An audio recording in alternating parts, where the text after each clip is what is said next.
নির্বাচনের পর প্রধানমন্ত্রী ও বিএনপির চেয়ারম্যান তারেক রহমান আজ প্রথমবারের মতো নয়াপল্টনের কেন্দ্রীয় কার্যালয়ে যাবেন। তার আগমনকে কেন্দ্র করে ভিড় জমিয়েছেন নেতাকর্মীরা। বিস্তারিত জানাতে সরাসরি যুক্ত হচ্ছে সহকর্মী নাজিয়া আফরিন। নাজিয়া, আমাদের বিস্তারিত জানাবেন। অনুষ্ঠানে প্রধানমন্ত্রী তারেক রহমান বলেছিলেন যে নয়াপল্টনের কেন্দ্রীয় কার্যালয়ে তিনি আসবেন। এরপর থেকে আজকে নেতাকর্মীদের মধ্যে এক ধরনের উচ্ছ্বাস দেখা গেছে, কারণ প্রধানমন্ত্রী নির্বাচিত হবার পর এই প্রথম তারেক রহমান এই নয়াপল্টনের কেন্দ্রীয় কার্যালয়ে আসছেন। এর আগে থেকেই ঈদের পর থেকে কেন্দ্রীয় কার্যালয়ে আসবেন।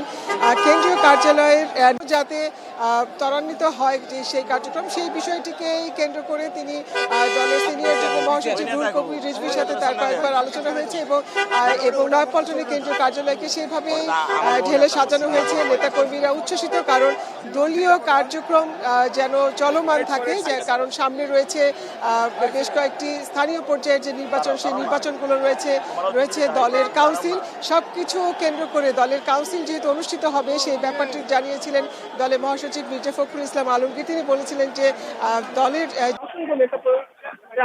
করেছেন এবং দলের যে সহযোগী সংগঠনগুলো রয়েছে সব পর্যায়ের নেতাকর্মীরা তারা এখানে এসেছেন দলের চেয়ারম্যানকে দেখার জন্য, তার বক্তব্য শোনার জন্য। নিশ্চয়ই তার নির্দেশনা রয়েছে নেতাকর্মীদের, সেই বিষয়টিকে কেন্দ্র করে তারা সবাই এখানে উপস্থিত হয়েছেন। এবং অনেকেই বলছিলেন যে প্রধানমন্ত্রী নির্বাচিত দল থেকে প্রধানমন্ত্রী নির্বাচিত হওয়ার পর বা এই ত্রয়োদশ জাতীয় সংসদ নির্বাচনের পর দল থেকে সরকার গঠন করেছে, তারপরে যে দলীয় কার্যক্রম, সেই কার্যক্রম কিছুটা বাধা পড়ে গেছে।